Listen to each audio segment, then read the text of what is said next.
Good evening, everyone, and welcome to another LP Alliance live stream. We are LP stream. I don't even know my alliance anymore. That's how long it's been.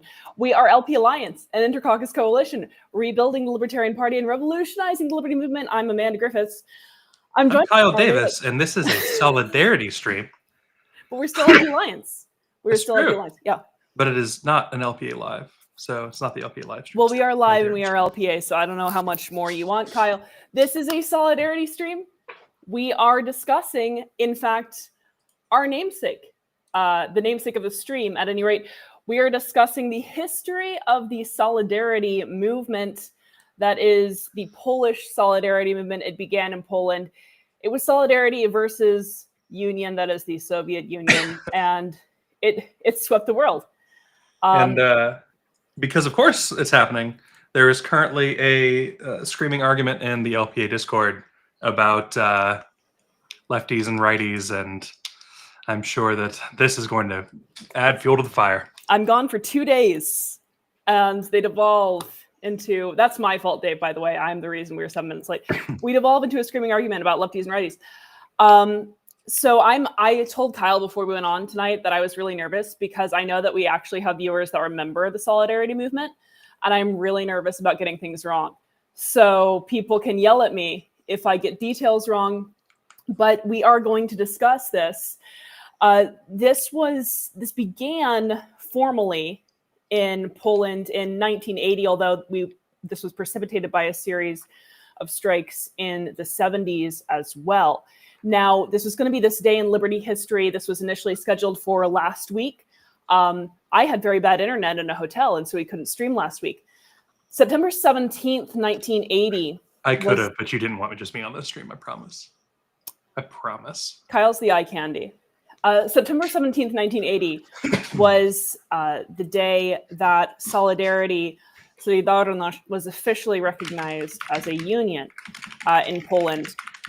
Although it's, Kyle's typing messages to me in the chat, sorry, was officially recognized as a union, a nationwide labor union, but they had many battles to fight. So to set the stage here, we're talking about Poland, which is a Soviet bloc country, right, at the time, which means that the state is your boss, but don't worry, because the state's also your union. This wasn't weird. This didn't seem weird to the Soviet Union. Initially, when the revolution happened, when the Bolshevik Revolution happened, they encountered a problem very early on with the fact that nobody in the party knew how to run a factory. So they went in and they made the current factory owners, the bourgeois factory owners, the heads of the unions that were then going to run the factories. So literally nothing changed, except by this point, we did have the state running the factories, but they were also running the unions. In the 1970s, there were a series of strikes, really that were spearheaded by Polish dock workers at the London shipyard, due to the worsening labor and economic conditions throughout the Soviet bloc, but particularly in Poland. In 1980, the Polish government / union decided that it was going to cut workers' pay while also raising the price of bread. So you raise the price of bread, you don't raise the workers' pay, you got even more tension. There were also several layoffs happening, first during the 70s due to the strikes. And then there were layoffs happening with an intent not to pay workers' pensions. So there were Amanda, Freeze pointed out that you've turned slightly to the side, so he can't see you. You need to straighten up to the camera. I think he's pointing that I'm hiding behind my water bottle, which... That's not better. That's fair. That's fair. But Kyle memorized how to pronounce the name of one of these workers who was laid off just before she retired. So Kyle, why don't you take it away now? You mean? Yeah. Anna Valentinovich. That was not bad. Mm-hmm. Anna Valentinovich. Yeah. Mm-hmm. Sorry, Kyle, go on. So She's fired from Gdansk on the 7th of August, 1980. And this is obviously a thing, right? Like, people are already poor. People are already like not being able to eat, and then you make the bread more expensive and cut wages. Just not a thing. So a week later, she and Alina Piankowska, Kavska, there, got there eventually. It only took 7 tries. Kafka, Sars, whatever. Piankowska. Please continue. I didn't mean to. Turned this strike over the increasing costs of bread and butter into a thing. They started this into an international movement. This leads to global changes. And this is a pretty great story on the downfalls of shortage economies, which is kind of guaranteed anytime the state centralizes. Kind of a Russian cooking show, and the Polish were fucking If you remind cooking. me, I can tell you about a Russian restaurant that I didn't go to during. It's only sort of Russian. It's half Russian. A Russian Uzbek, but go on. So the problem with shortage economies, or what shortage economy is when you have an overly controlled, centralized economy, which we're seeing more and more of in the United States, and we're going to touch back on that in just a second.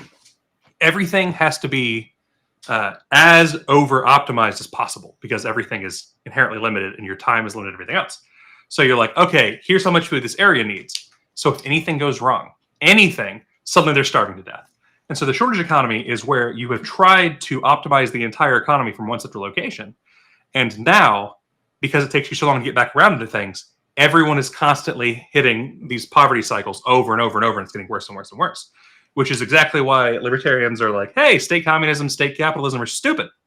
I think it's also funny that when you have a shortage economy, this creates commodities by design. Another problem that you can have is when you have the state that's regulating prices, a lot of times then you'll get a demand response. If prices are very low, then the demand will go up simply because the prices are low. That's not a hard and fast theory, but you will typically see some kind of increase in demand if prices drop suddenly, or if prices are kept artificially low. People will try to overbuy, and then the government, because it's centralized, does not have time to adjust the prices and manufacturing and production in response to the increased demand. So you basically have a government that is seeking to eliminate commodities eventually. Oh, I guess we're doing commodities now. It's fantastic. Yep. And getting around to the point I was making before, you should be very, very conscious of the fact that, this sounds like a just-in-time economy, and when anything goes wrong, everything crashes consecutively around the world. The entire world influenced by this centralized economy. And that's what happened in COVID. So when we've pointed out that like communism is not the problem, state anything is the problem. When you're talking about this centralized economy where the economy is governed by a small body of people, that's what fucks things up. You can be your hippies in the commune where everybody owns their factory together temporarily. But the moment you let the state decide how the economy is run and you try to ignore the market for this, you are going to get shortage economies. That's exactly what we saw in 2020, I'm sorry. It's what we saw through 2008. That's what caused the housing crisis. That's what we're seeing now with prices rising again. And it's like, we're going to slap tariffs out there and it's going to solve the problem. It's not. And so as you're listening to this story and we're talking tonight, think about how similar this sounds to a lot of the things we're seeing right now. And why solidarity is so important and why this is such an exciting thing for us is doing these solidarity streams to bring this concept back to you. And maybe think about why we've named it solidarity and what we want you to do. And so Kyle gave the broad overview. We're going to dig into some of the timeline here. So again, important things to remember is that independent unions are not allowed in the Soviet Union. The union is the people that are running the factory, which is also the state. Don't worry about it. It's fine. You'll get into it eventually. Independent organizing is not allowed. Non-governmental unions are not allowed. Striking is not permitted because your union's perfect and your union runs the factories. Why would you need to strike? That's crazy. So there's a bunch of disruption, there's economic disruption, and then finally you have the dam burst with the firing of these workers. We also have to think about Poland's location, okay? So part of the reason that the fact of this kicking off in Poland is so devastating to Soviet officials is that Poland is between Russia and East Germany. And there's tension, this is 1980, between East and West Germany like crazy. I compare this, or I sort of liken the solidarity movement to Kronstadt done right. If you saw our March 18th stream that I did with Devin Saxon, who's wonderful, we talked about the Kronstadt rebellion as well as the Paris Commune. Kronstadt was another case of people who were by the water acting up against the then Bolshevik government. Kronstadt was a problem because it was also a channel between the East and the West. So was Poland. If Poland fell, then the Soviets could no longer use the Polish corridor to enter into East Germany in the event of a conflict between East and West Germany. Poland needed to be ironclad in terms of its unity and in terms of its fealty to the Soviet Union. So there was very heavy censorship, and the government responded very forcefully when this began to kick off. On August 14th, the strike starts. Again, currently it's not called Solidarity. It's organized by the Free Trade Unions of the Coast. And the man leading these strikes is Lech Walesa, who was formally dismissed from the shipyard due to agitation during the 70s. And the strike committee did end up negotiating after a couple of days. On August 16th, there was an agreement that allowed for reinstatement of some of the fired workers, but they did not agree to allow free trade unions, non-governmental trade unions. Another thing to make a note of is that these strikes were very carefully timed. They were timed to coincide with the Intervision Song Contest, which is the Soviet Union's version of Eurovision. Okay, so they had their own. They've got their own Mickey Mouse. They've got their own Eurovision. It's going great. They've got their own idea of what capitalism looks like, which is just state capitalism. Anyway, the Western press was very interested in this Intervision Song Contest, so they were going to have a whole bunch of Western reporters there already, and then these strikes kick off. The workers are also very clever. They know that there's tension, obviously, between the East and the West.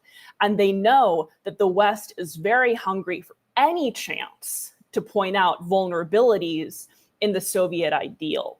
So if they see disgruntled workers striking, it's going to kick off all over the world. There's going to be media attention. So they time these strikes expertly. We're talking about unions, Dustin, unions. Unions run amok. I mean, as we found out over the past week, simultaneously, we are far left trying to overthrow the rightist Libertarian Party, and also Amanda and I are with the rightmost portion of the Mises Caucus planning something more horrible than ever before for the Libertarian Party. Absolutely. So by watching this stream, like, you've destroyed everything. We contain multitudes, Dustin. So fear us, please. Thank you. Although there's censorship, there's heavy censorship in the Soviet Union, they do get the attention of the world due to the timing of these strikes. They can't get the attention through ordinary means because of the heavy press censorship, so they go around. This is another place where you compare and contrast solidarity with Kronstadt, and you see that with Kronstadt, part of the problem is that you had a largely illiterate population, in addition to the fact that there was so much press censorship. And to be frank, the anarchists were not willing to do things to coordinate with people who were not the Kronstadt anarchists. So they ended up not being able to garner the attention that they could have. Very few people outside of the Petrograd area even knew that anything was going on. The Polish dock workers learned possibly or just knew better and got the attention of the West. So they reached this agreement. But the right to free trade unions is still left unresolved. The female workers in particular get very upset about this, and these disturbances continue. However, because of the immediate media attention that this kicked off, there was an instant, it became an instant sensation, and you had all of these different groups, all these different labor groups, because they couldn't technically call themselves unions, forming around Poland and spreading gossip, developing press lines, spreading underground journals. A bunch of them kick off immediately. And Western journalists even started going to Poland. After there became a moratorium on Western journalists, they would pose as tourists. And they would sneak in very, very low quality video equipment and then go and interview the strikers. So you would get word spreading to the West that way. Can you imagine, like, if this had happened now? They'd be like, no journalists, and everybody with a fucking cell phone would just be like, and so we'd be able to see everything. Oh man, it's too bad. It's almost like we need another one of these revolutions. Almost, not quite. Eventually, the Solidarity Union / I suppose, coalition, it really is a coalition of smaller unions, forms, yes, on September 17th, which is a week ago today. And they become the first independent labor union in a Soviet bloc country. They hold their first national congress in Gdansk, and they issue a series of demands. They issue their platform. They demand a self-governing republic. And you compare the Solidarity Union's demands with the demands of the Kronstadt anarchists, it's very similar. We want freedom of the press. We want all of these things that you promised us in frickin' the early 20th century. We would like freedom of the press, please. We would like the right to to freely assemble and form our own unions and organize, please. The promise that you promised us back in the 1900s. Yep. Well, technically, we're all old. The 1900s. We're all dying, I guess. And they're arguing for higher pay, etc. Keep in mind as well that this is a very ideologically diverse movement. And there are times when having big tent coalitions work well, and there are times when they don't work well. This is something that we've looked at intently and studied intently. When, what? Intently. This is I'm forming a big tent coalition with you by being able to work with you. That is my commitment to this cause right now. The fact that you had a large coalition, some of these people, yes, were market socialists, some of these people were liberals, some of these people were free market capitalists. They identified as multiple things. The clergy, in fact, in Poland had a very, very strong contingent within this movement as well. And you had staunch atheists. This was worldwide, and this was cross-ideological. Kyle, go on. So Nathan Madden points out the question that you're responding to, that they were Republicans. There were literally left-wing, anti-Soviet Republicans who were part of this. Which is part of the reason that we go on all the time about the Rothbardian left-right paradigm is intentionally obfuscating. It obscures all the different ideologies from the thing that matters, which is authoritarian and not authoritarian. The concept that your social good and your economic good have to be at odds is nonsense. When you are economically free, you become socially free. They're together. The other way around is also true. Well, and that's the thing. You had far right groups aligning with the Soviets on this because they were arguing that this was just simply another communist opposition, conspiracy, psyop movement. And so the far right were actually in league with the Soviets in trying to put this movement down. Exactly. When you let the government control your speech, you have lost. Do not let them define terms for you. Do not let them decide what you are or not. Eventually, you had about 80% of the Polish workforce joining this Solidarity Coalition. We do refer to it as the Solidarity Union. They refer to themselves as the Solidarity Union, but it's important to note they were comprised of smaller autonomous unions. They were incredibly distributed as a network. It is not even correct to say that the Lenin shipyard was the coordinating center. There was arguably no coordinating center for this, but distributed does not mean disconnected. And I think that that's something that we as libertarians sometimes get confused about, that we are so gung-ho about decentralization that we think that any attempt to coordinate smacks of centralization. That's not the case. You had several underground units. You had several people who were working and who were communicating between various factories, between different unions and groups, illegal unions and groups, to make sure that their impact and their visibility was maximized. What you didn't have was a central command. What you did have, however, was, again, the solidarity organization, that solidarity union that did have their first Congress, that did put together a list of demands. They were aligned in terms of messaging. They were aligned in terms of what we would call a platform. They were aligned in terms of what we would call a statement of principles. They were simply not a centralized organization. And that was what actually allowed them to be successful. Because as this went on, the Soviets and the government would continue to try and attack the various so-called leaders of the movement. And there certainly were people who were more visible, but they couldn't actually shut the movement down. They would declare martial law. They would open fire on strikers. They killed men. They would arrest them. They would, they would start essentially having press institutions go through loyalty tests. They couldn't put these people down because there wasn't a center. So the movement just continued. Any workers you arrested, you just get more workers that would come in and start doing the same things. You couldn't arrest all the workers. You had 80% of the Polish workforce that was part of this coalition. They were unstoppable. What are you going to do? Fire 80% of the workers? You can't do that. I mean, it worked for Elon Musk. It did. But again, then Elon Musk can go under. That's the great thing. That is the wonderful thing about being able to change your job. Yep. So if you assign I honestly think that's part of what's going on right now. I think that's part of the reason that the government seems so hell-bent on making sure that jobs aren't there. Because people are desperate for them.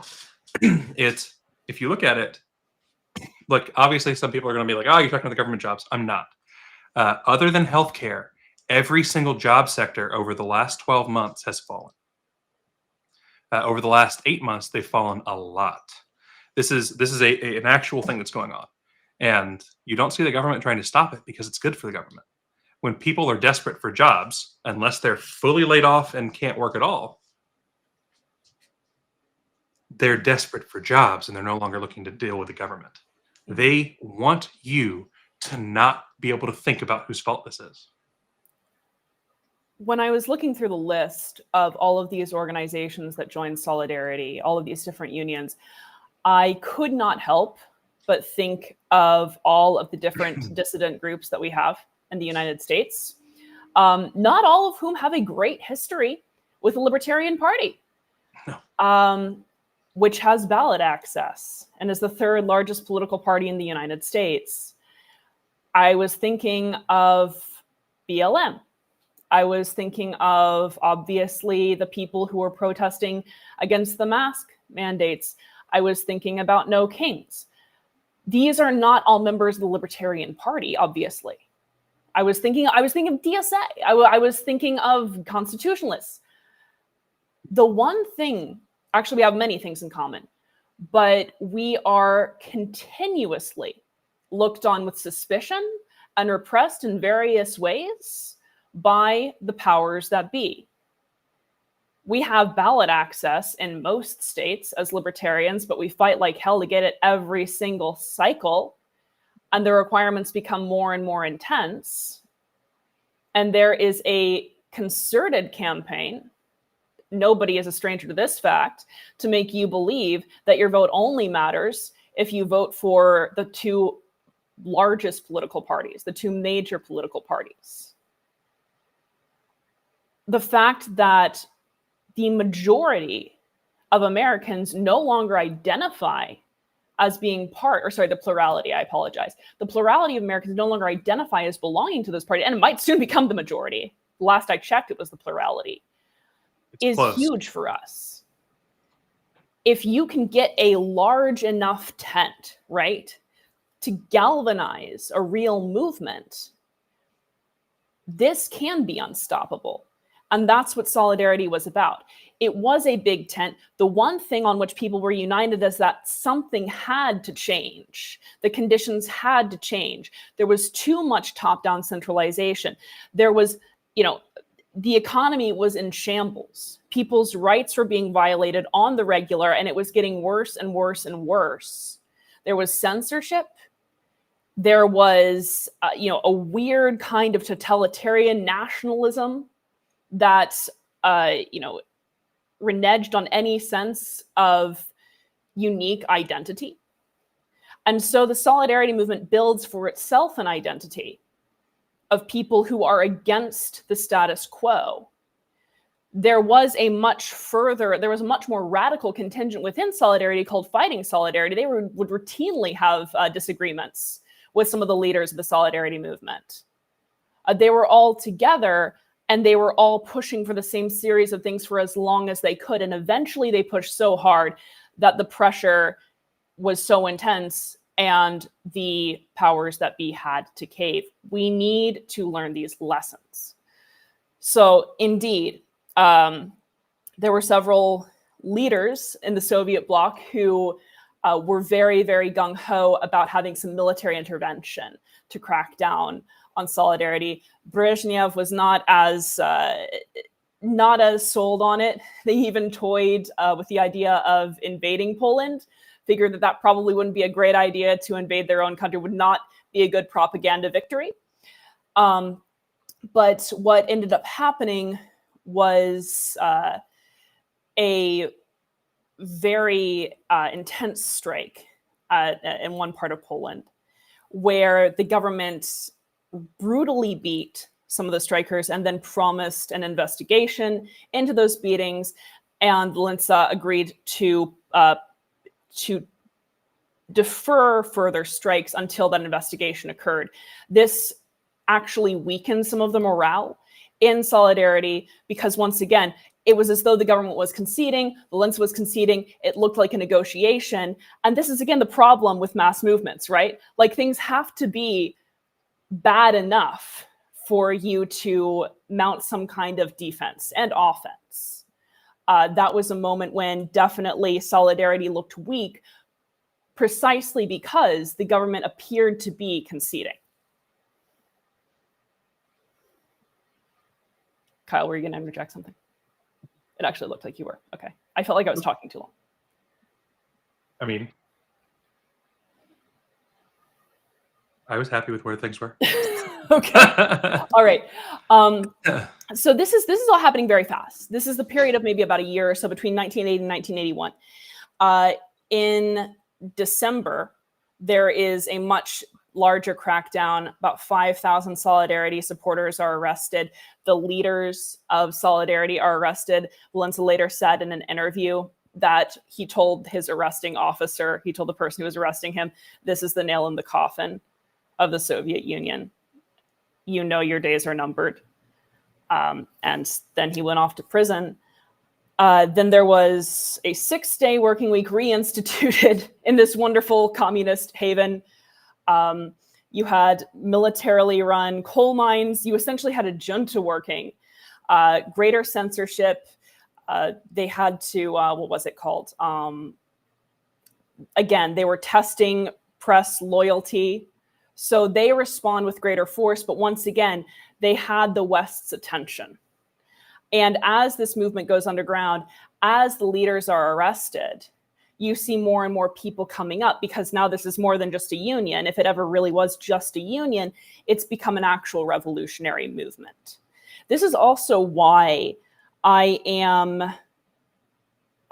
do support the right to organize, and I'm not 100% anti-union. I am very much against government being embedded with labor unions, because what you get is exactly the situations that led to the strikes at the Linen Shipyard.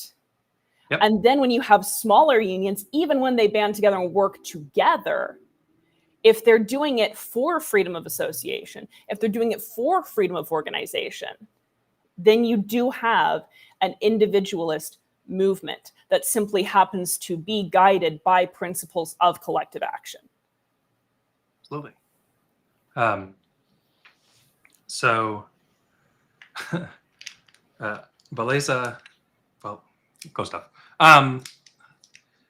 Actually, like, eventually becomes the president of this union, and then he is elected to be the leader of all of Poland as soon as there's semi-free elections. This is a thing where people have watched this person stand up to the government, hold his hands high, go to jail, go to prison, be repeatedly harassed, and everything else. And the people are so impressed that they stand behind him once, you know, the enemy government is defeated.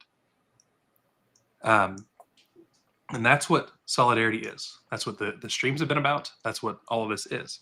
When you think about the oppressive government, a lot of people, especially in the Libertarian Party, but everywhere, think of one particular wing of the bird. The bird is oppressive. One of the things that you know, at least used to be more common in the Libertarian Party, it seems like it isn't necessarily always now, is the By uniparty. the way, this is a very shielded critique because Kyle routinely calls me a bird. So he is now calling me out as oppressive, and I want you to know, Kyle, that I see that right now. It's true. I'll make it worse later. She's the monarchy of the birds. So the head of the oppression.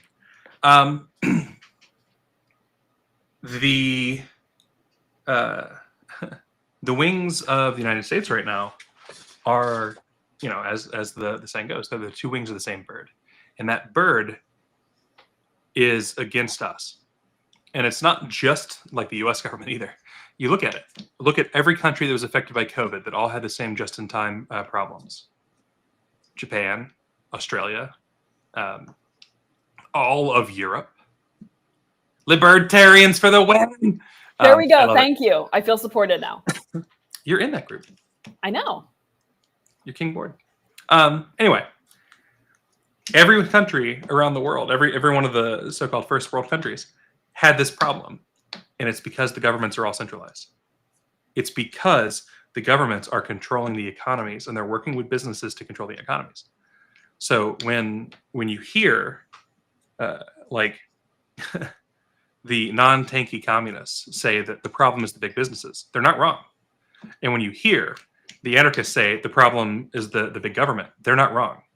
They're just the same thing. They are things that are working together to make sure that you don't have your freedom, the businesses don't have their freedom, because those mega businesses, they're government entities at this point. When you look at how big Walmart is and all the things that go on with Walmart is heavily supported by the U.S. government. They're heavily supported around the world because the governments know if they keep the prices low, you won't revolt. You won't say anything. You will stay at home, watch TV, and everything will be good enough. They can keep their power. And that's the problem.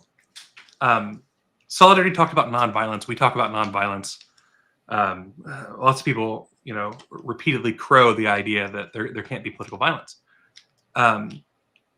This is naive. It's specifically thinking of violence in a way that's only shooting someone or blowing them up or other horrible things.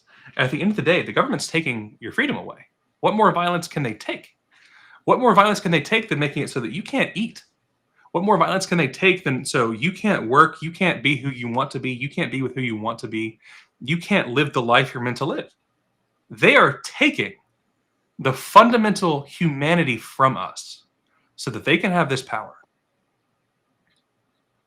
They're doing so by forcing you into jobs and places because, you know, despite 99%, no, not an exaggeration, 99% of businesses in the United States are small businesses, 80% of workers are working for big business that are directly backed by the government.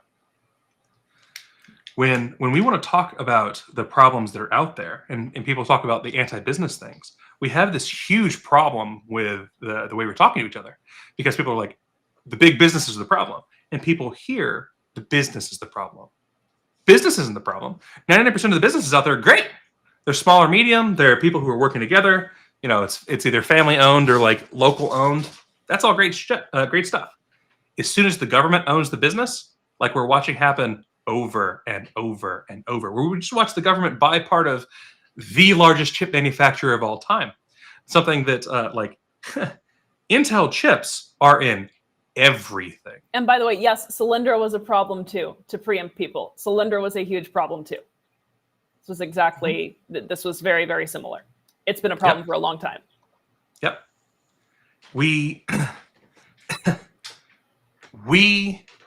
I'm agreed. I'm not anti-union. I'm just anti-dumbass. That's exactly right. But the problem is most of the dumbasses are coming from the government, and they want the unions to be full of dumbasses, and they want them to be people who are corrupt, and they want you to think that any organization is bad. It's very easy to smear unions when you look at UAW. It is. And the other thing too is like, so when we're talking about solidarity as well, these are all workers. These are worker run unions, which is as it should be. These are not, well, I did work as a, some kind of C-level person, and now I'm a government bureaucrat, but I'm also the head of the union. No. Okay. Yeah. This is, NVIDIA is also jumping into Intel with the federal government. Agreed, Dustin. They just dropped, I think, $7 billion on them. Yeah. The issue is when you have people running these mega unions and they're not even workers. They're not even connected to the needs of the people on the ground. Solidarity was a coalition of local independent unions.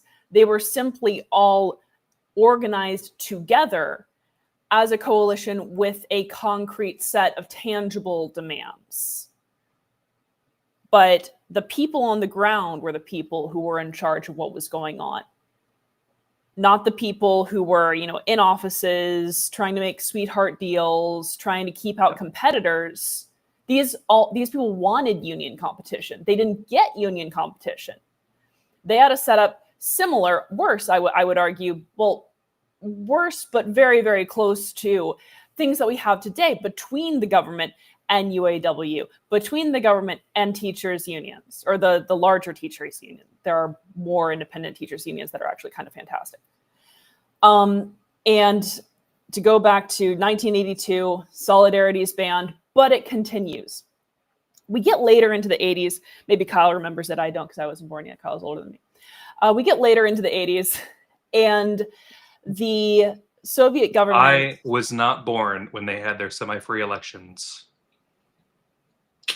If he were, he would have put a stop to it. Mark my words. True. It's true. There are many concessions that the USSR makes. And because of these concessions, in fact, the people become more and more ravenous for change. This is actually something that I was not at all surprised about, but apparently a bunch of people were. They did a study and showed that reforms can often hasten revolutionary activity rather than curb it. I was not at all surprised, but apparently, again, a bunch of political scientists were. When you give people the promise of change and things are bad enough for them to need change, they expect more and more and more.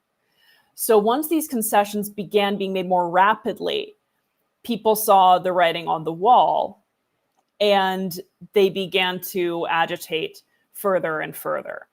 So the Soviets stopped really trying to help out Poland, which at that point they couldn't win, they couldn't lose. 1988, the Polish government hikes food prices by 40%. That's not going to go well. So there is a new wave of strikes. There's a new wave of strikes at the Lenin shipyard. And I love that it is the Lenin shipyard, by the way. I just find that delicious. But eventually, August 22nd, the communist government in Poland decides to negotiate with Solidarity. They developed a citizens committee. And what was unique, what I thought was really interesting about the citizens committee is that you had individual kind of policy blocks within the citizens committee, about 100 members. And each block looked at reforms for a specific set of policies, right? So a specific set of opposition demands. And they had negotiations. What they got out of this in particular was an agreement to radically revise the structure of the government. So they would first of all allow for mostly free elections. They would allow for a kind of a new parliament. So the Citizens Committee was allowed to field candidates for upcoming elections. They would be allowed to put forward candidates for 35% of the parliamentary seats. They would be allowed to put candidates forward for all Senate seats. And there would be a new bicameral legislature. There'd be a president who would be the chief executive. So this was a new type of government. This was a radically revised type of government. There was no thinking, okay, maybe the people aren't ready for these radical demands. They just went forward with it.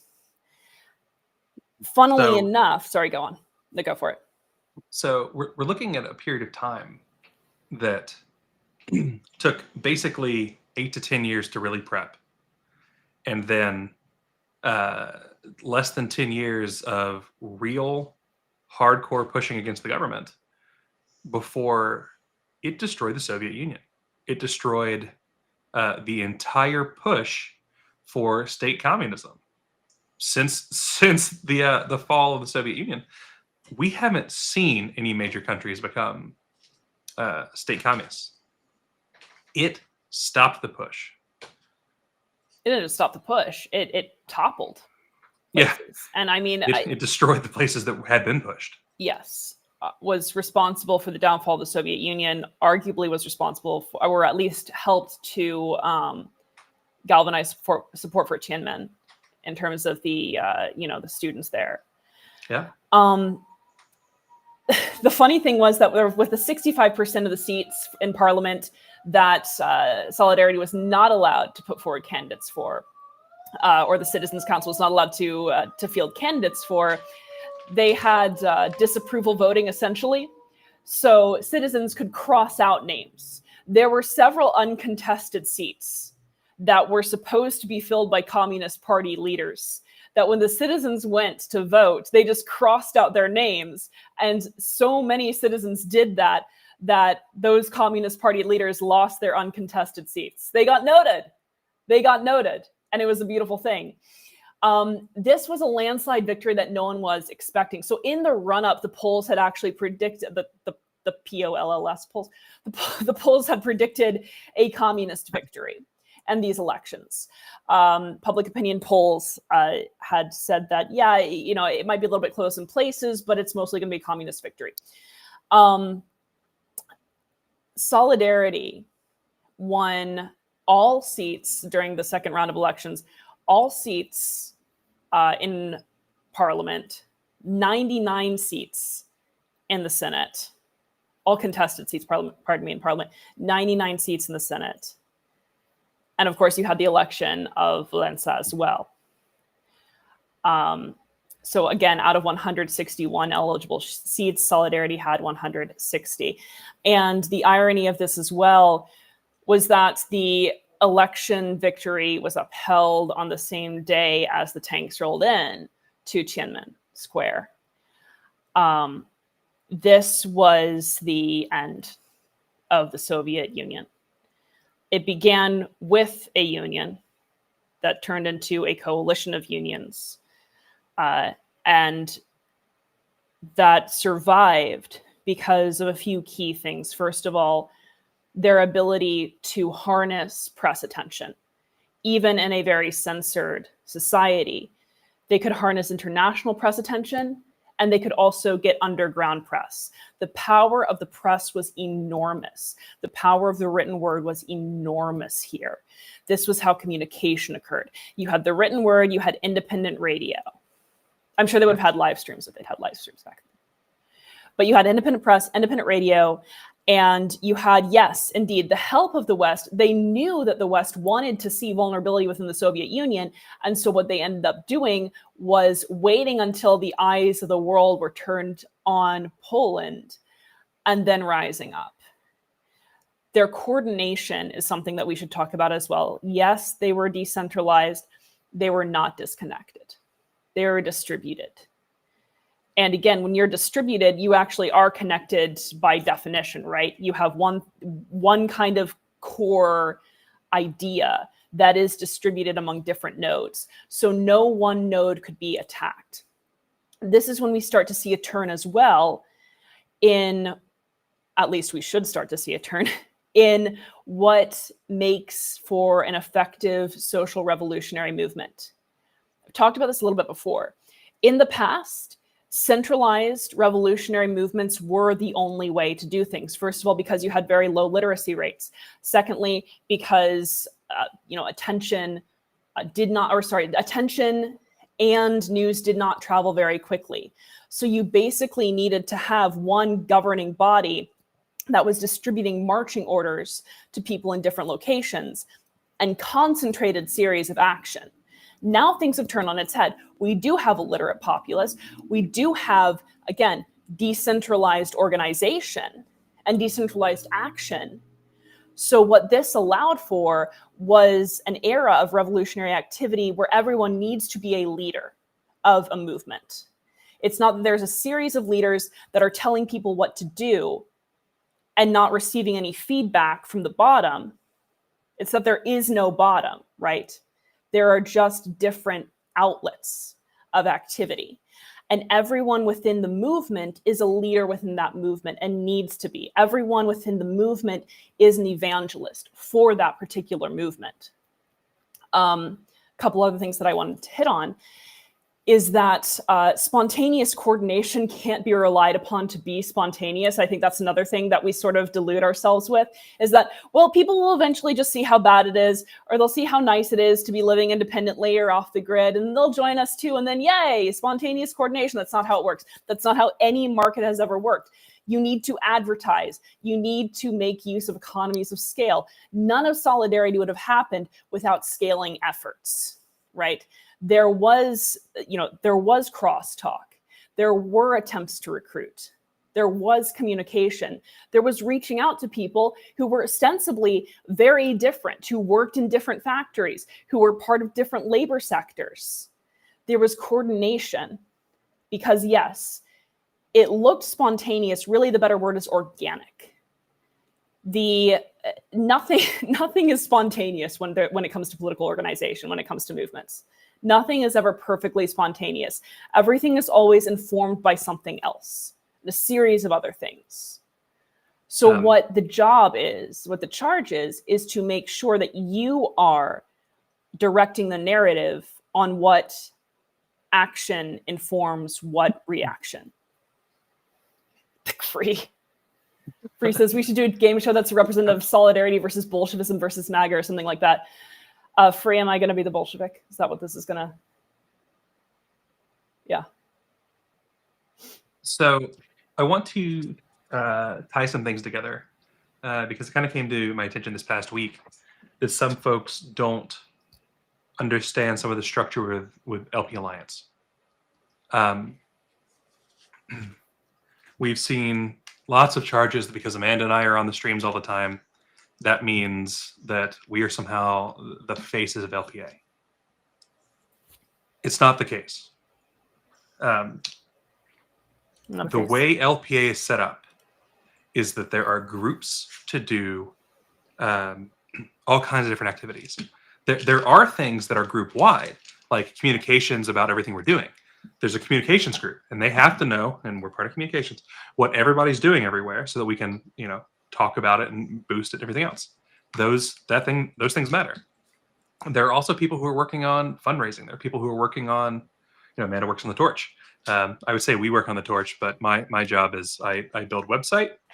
I hand website to Amanda and say, I don't want to break. That's actually kind of how what you do. You make sure that the website doesn't break.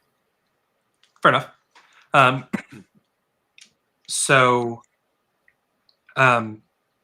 There's there's an admin team in the Discord. The admins are mods. They're not people who are over everybody. Whatever kind of project you want, the idea is that LPA is a place that you can go, pitch the idea, and anybody who's part of the network who's interested will be like, oh yeah, I like that plan. I'll be part of that. In that you can go work on that thing. That's why when people are like, oh, you're a caucus. No, we're not, because we don't all work on the same shit. We don't have the same opinions. We don't have the same thoughts. the thing that we agree on, the thing that we all believe in, is that the liberty movement is important, and that we need to. Damn right, Rose. You do need to get your ass on more streams. You were free tonight. You do. You were free tonight. You didn't know We that always until put right out a now. call. We're always like, all are welcome. She had another stream she was supposed to do, and then people got sick. There. In her defense, but it Queen Rose. It's how it's supposed to be. You know, like I end up sort of owning a lot of the technology, but it's because I'm willing to go do the work to set the technology up. As we get more IT people who are willing to do that work, I will own less and less of it. As we get more writers, more articles published on the Torch, given that will actually accelerate Amanda publishing the Torch because she will not publish multiple things at once. So the more of you who go out there and publish, she can publish faster. I don't like to stack Amanda articles on top of one another. It feels weird. You think our comms aren't good enough? Come help us. You think we could fundraise better? Come help us. It is a movement of solidarity. When we started LP Solidarity, when we which is our sister, it's our delegate organization group. LP Solidarity, we don't talk about as much. LP Solidarity was modeled very heavily on the organization of solidarity, like the solidarity movement that we just talked about. The idea of distribution, the idea of local leadership, taking on a lot of the action, but communication across nodes and breaking down walls in terms of state attention. So just because you're in one state doesn't mean you're only responsible for one state. We're all responsible for one another, and we rely on local actors to do a lot of the local organizing the day of, and ultimately it's in their hands, you know, their slates, all the rest. But everyone is responsible for recruitment. Everyone is responsible for making the calls. Everyone is responsible for discussing strategy, both the day of and in the lead up and afterward. Everyone is responsible for talking about, you know, how to rebut whatever, how to organize whatever. And we intend to continue this after conventions, just as a mechanism of coordinating interstate action and also helping states organize their own movements and organize their own demonstrations and their own activities, and allowing for people to reach across state lines and be able to help, so that there is a sense of true party solidarity, that it's not about just staying within your corner. If you watch some of our older streams, like, you know, we've had people from the Libertarian Party of Georgia, the country, on the gear sheet. We've had people. We're gonna have the Russian LP on in October. Yeah. Amanda and I helped rewrite and helped push for the re-engagement of the LNC with the IALP, International Alliance of Libertarian Parties. Sorry, thank you. It consulted on the new constitution, which is cool. When we talk about that, this is a worldwide thing, and this is solidarity, and that we need everybody's help, and we want you to walk with us and tell us what to do, and we'll tell you what to do, and everybody work together. We're serious. When we talk about these things with bylaws, and we suggest a 55-person LNC, and people are like, that'll never pass. People also said that LPA wouldn't do anything. People have also said that you know, the things we've done with the ILP wouldn't matter. People have said that all of this won't happen. The fact of the matter is, when people say something won't happen, it's because it hasn't happened because everyone has been unwilling to stand up and do it. All that has to happen to make it happen is you just have to start walking. It just takes you taking a step. And that's why you should join the Discord. That's why when we throw up things to ask for beg for money, please give us money. It's because, like, at the end of the day, a lot of us are putting, you know, like, doing a full-time job and then putting that money right back into it. We believe in these things.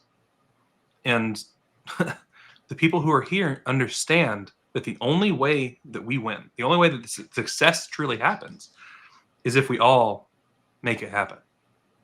It's a really big weight. You're talking about the weight of 240 something countries as governments. You're talking about billions of people. And so, LPA has grown very fast this last year. We're coming up on a year of LPA, by the way. It's pretty exciting. And we are seeing, there's a reason the LNC routinely pokes us and it's like, what does LPA think about this as a canary in the coal mine for the entire LP? It's because they're seeing that the people who are dedicated to the movement are coming and helping here. This is not something where you have to change your caucus affiliation. This is not something where you have to change what state you're in. It's none of that. Anything you're working on, LPA wants to be part of. In some ways, LPA is part of. Well, not anything. Your OnlyFans, you can work on that by yourself. Look, if you want the OnlyFans to get blown up and you need my help getting it set up, and you will donate some of that money to LPA, I'll help. True story. Offers out there. I don't care. You want to show feet and you have big, ugly hobbit feet? I don't care. I'll help you sell them. We can not. That not goes put to you, Bryce LPA's Tone. Watermark on it would be fantastic. LPA watermarks just all the way down. On the feet. On the feet. On the toenails. Another thing that I think bears mentioning, I said it a few times, so the focus on media attention, it would not have worked if these workers had just coordinated strikes and told people within the movement that they were having a strike. The entire they did not send an email to people who were already part of the movement saying, hey, we're working on this terrible case of oppression, please help. They wanted to enlist people's attention who were not part of that movement. They needed to. So when the LNC and when the Libertarian Party has a cause to which they can affix their name, it is not good enough to send out an email or a donor mailer or a newsletter. It's fine, but don't just stop there to people who are already in the know. This is a time to contact people in the media outside of the party. This is a time to make sure that people have never given a dime have a reason to. Whenever there is a case of oppression, whenever there is a case of something happening, whether it has to do with ballot access, whether it has to do with with a particular policy in the state legislature, whether it has to do with issues on the national level, whether it has to do with mass deportation. It is not enough for the Libertarian Party to just be talking to other libertarians about it. You talk to the media, and if you can't talk to the media, you do something that's going to get the media talking about you. Yep. That is the lesson from Solidarity, one of many and one of the many larger ones. So with that, I think that's about the time to wrap up, unless you have another thing that you want to throw out here. That is it. The Kremlin doesn't care to the tune of Lenin, or Living on a Prayer is not recorded yet, but the lyrics are written. Otherwise, we'd play you out with that. So again, we want you guys to wear LPA merch, not just because we want the money, right? But because we want, true story, we want to walk in with 700-800 strong into Grand Rapids next year with people who have recognized how important solidarity is, who are going to walk in together and say, "Death the Kingmakers," who are going to raise their fists and fight for this. I'll be in a shirt. I know Amanda will be in a shirt, at least for some of the time, because we also intended to have some cosplay fun from LPA, which we will reveal more of later. But yes, if you do want to get involved, submit an article to the Torch. You can do that by hitting me up directly. You can reach me on any social media channel. Oh, I don't have my name up here. Whoops. At Ajax. I can fix that. Hold on. You can also email me at amanda@lp-alliance.com. Message me on Discord. Get an article. Go join the Discord server, discord.gg/lp-alliance. Follow us on on X, LP_allies. If you want to be a part of our movement will be stronger because of you. So please do join. So, from everybody at LP Allies, stay in solidarity. Oh, look